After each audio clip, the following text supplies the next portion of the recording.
White House aides were caught unaware of an informal phone call between President Donald Trump and Canadian Prime Minister Justin Trudeau last year and only learned about it when Canada's Foreign Ministry office published details about the conversation, The Hill reported Saturday.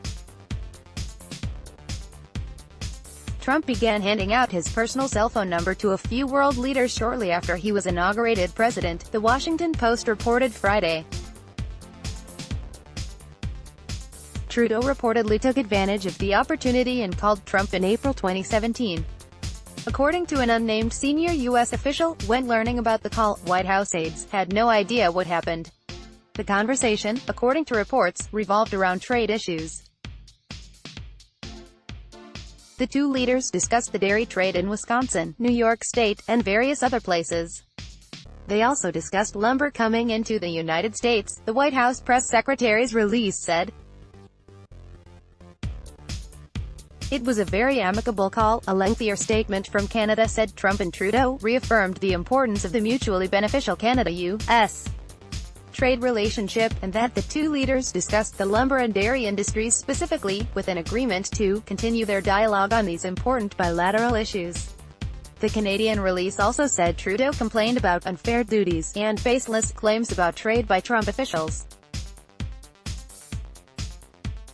In addition, it stated current trade policies heavily favor the U.S. Trump has reportedly also given his cell phone number to French President Emmanuel Macron, whose office offered no comment about whether the two had spoken by phone informally. Phone calls between the president and world leaders are typically choreographed affairs, with a briefing by the National Security Advisor before the call, the Post reported.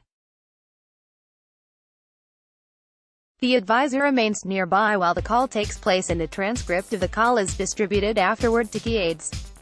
Federal records law stipulates the president route phone calls with world leaders through the White House Situation Room.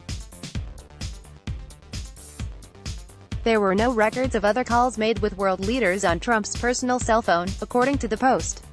Senate Democrats have called Trump's cell phone practice reckless and a national security danger. We are especially concerned about recent reporting that President Trump has issued the advice of counterintelligence experts and opted to use unsecured commercial devices for telephone calls and internet use. We believe this conduct is reckless and could endanger sensitive U.S. national security interests, the Democratic senators wrote in a letter. Politics. White House aides were caught unaware of an informal phone call between President Donald Trump and Canadian Prime Minister Justin Trudeau last year and only learned about it when Canada's Foreign Ministry office published details about the conversation. President Donald Trump, Canada, Prime Minister Justin Trudeau, cell phone 394 Saturday 7 July 2018 12:14 p.m. 2018-14-07 Saturday 7 July 2018 12:14 p.m. Newsmax Inc. Newsmax Inc. Newsmax Inc.